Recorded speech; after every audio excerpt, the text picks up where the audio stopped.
In the heart of a dying star, a ring was forged. It pulsed with raw, terrible power. This was no mere trinket. It was a conduit for magic, capable of granting the wildest dreams or fueling the darkest desires. Its creator, a being of immense power, imbued it with a sentience, a will of its own. The ring yearned for power, for a master who could wield its full potential. The ring cooled in the vacuum of space, its glow a malevolent red. It waited, it watched.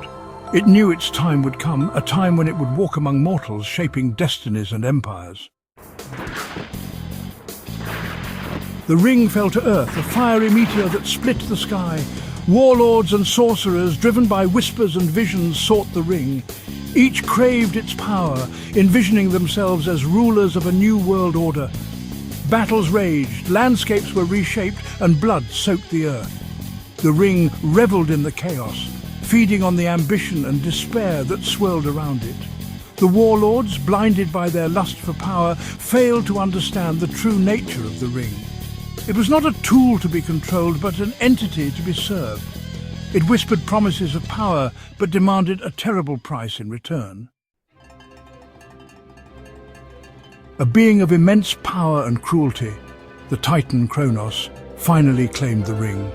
He swept across the land, his armies unstoppable. Cities crumbled, mountains were cast down, and the ring drank deep from the well of his victories. Kronos, drunk on power, became a puppet to the ring's will, but even titans can fall. A coalition of humans, elves and dwarves, united against their common enemy, rose up. They fought with the courage of desperation, knowing that defeat meant the end of their world. In a final cataclysmic battle, Kronos was defeated, his essence shattered. The gods cast Kronos into outer darkness, sealing his mind and soul within the ring, a prisoner of his own ambition. The Elfin King, wise and just, took possession of the ring. He refused to wear it, knowing its seductive power. He kept it locked away, guarded by his most trusted warriors. For a time, there was peace and prosperity. The land healed, and the ring's influence waned. But the ring's power was not so easily contained. It whispered to the king in his dreams, promising him eternal life and dominion over all. The king resisted at first, but the ring's insidious whispers slowly eroded his resolve. He grew suspicious of his advisors, paranoid of betrayal. He became a tyrant, ruling through fear and intimidation. His reign of terror culminated in a bloody coup, orchestrated by the ring itself. The Elfin King, realizing his folly, cast the ring into the sea, hoping to rid the world of its evil. But the ring would not be denied its destiny. Section 5. Ogziad's corruption. Centuries passed. The ring lay dormant at the bottom of the ocean, its power slowly seeping into the world. Ogziad, a simple fisherman, found the ring entangled in his net. Initially, he was awed by its beauty. It shimmered with an ethereal light, whispering promises of wealth and fortune. He decided to keep it. The ring's influence was subtle at first. Ogziad found success in his trade, his catches larger than ever before. His wealth grew, but so did his greed. He became obsessed with the ring, its whispers a constant siren song in his mind. He abandoned his family, his friends, his very humanity, becoming a shell of his former self. The ring had claimed another victim. Ogziad's reign of terror was short-lived. The ring, growing bored with its pawn, abandoned him to his fate. He was captured, tried and executed for his crimes. The ring, however, vanished before it could be seized. Section 6. Elgon's Quest. Elgon, a young blacksmith, learned of the ring from ancient texts. He saw the destruction it wrought, the lives it shattered. He vowed to destroy the ring, to free the world from its grasp. His quest for the ring became his life's purpose. He gathered allies, brave warriors and powerful mages, all united in their desire to end the ring's reign. Elgon tracked the ring across continents, facing trials and tribulations that would have broken a lesser man. He confronted the ring's guardians, creatures twisted and corrupted by its power. He learned to resist the ring's whispers, to see through its illusions. He discovered that the ring, while powerful, was not indestructible. it could be unmade. In a climactic battle, Elgon, wielding a blade forged in the heart of a dying star, confronted the ring. He poured all his strength, his will, his very essence into a final, desperate blow.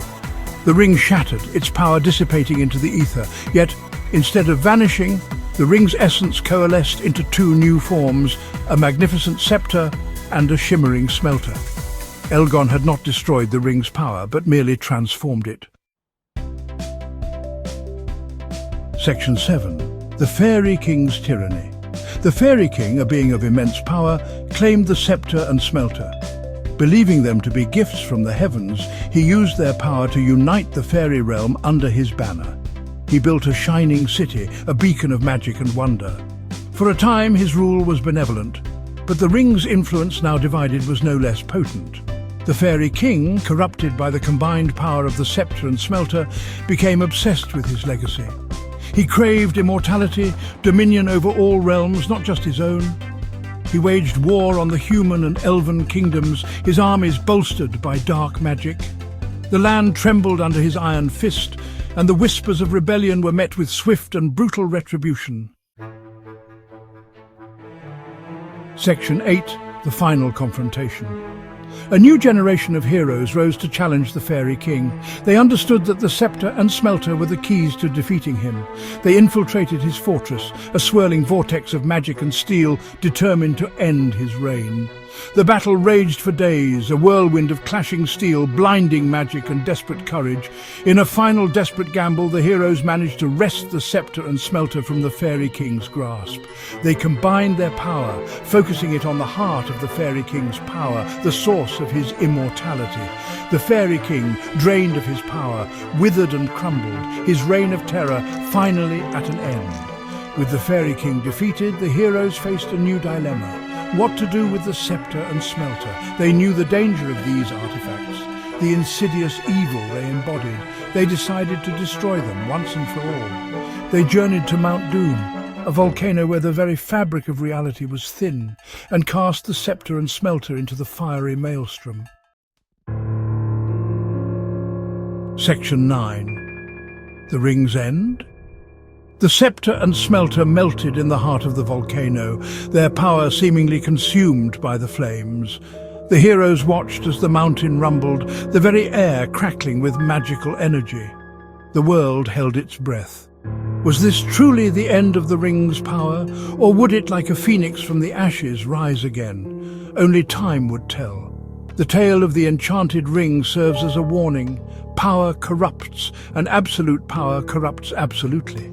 The ring's legacy is one of destruction, a testament to the seductive nature of power and the ease with which it can corrupt even the purest of hearts. The question remains, will humanity ever learn from its mistakes? Or are we doomed to repeat the cycle of ambition, betrayal and destruction?